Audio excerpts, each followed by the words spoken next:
name is Chad Miller, and today we're going to look at a PowerShell module that I created called SQL ISE or SQL ISE.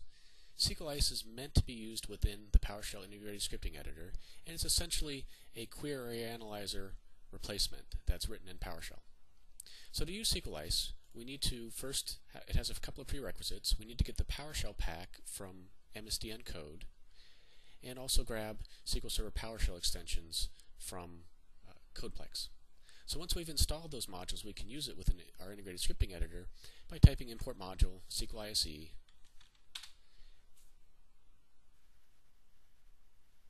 and you'll notice that once I import the module, my command prompt changes, where it tells me whether I have a current connection to SQL Server or not. So in order to use this, there's a couple of things that it allows me to do. It adds a menu item called SQL ISE, and one of the things I can do is I can parse the T-SQL. So I'm going to go ahead and parse this, and it returns whether the T-SQL is valid or not.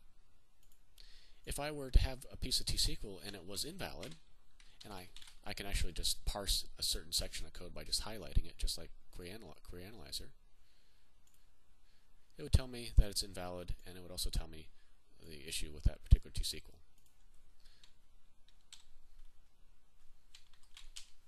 Notice that I don't have a connection to a SQL Server right now. I'm actually doing an offline parse. That's because it's using the assemblies that are part of Visual Studio Database Edition that are included with the SQL Server PowerShell extensions. So one of the things that it allows me to do is to format T-SQL nicely. So this particular piece of T-SQL code is rather ugly. It's all one line, and it has mixed case, not really that pretty to look at. So one of the things I can do is first of all, I want to convert this all to lowercase, and I'll convert it to lowercase.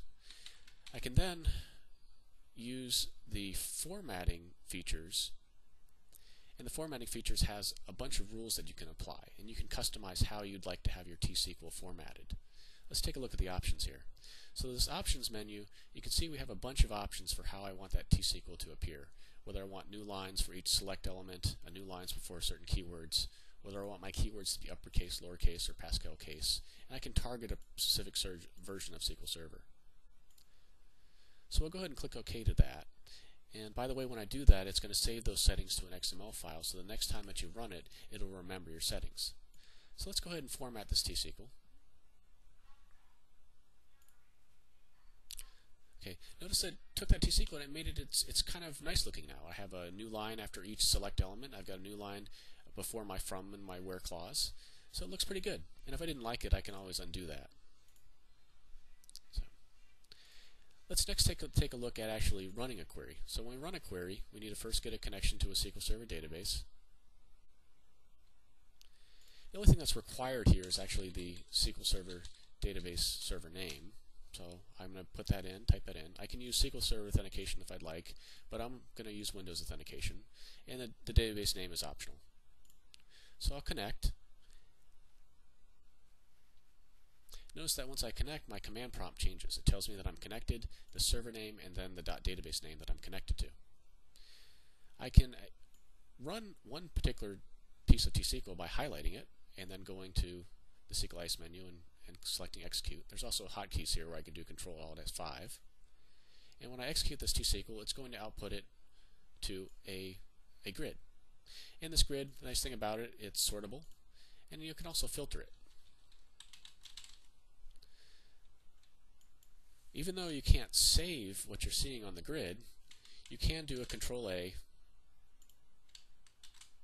and Control C and paste that output from the grid into a spreadsheet, for example. Now, one of the things I'd like to do is then change databases, just like in Query Analyzer. So I can go to Change Database, and I get a drop-down list of all the databases.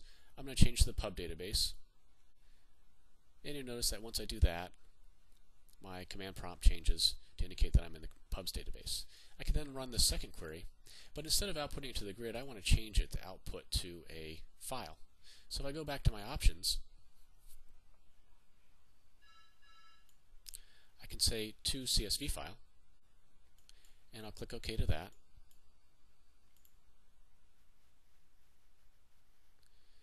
And then when I run this particular piece of T-SQL,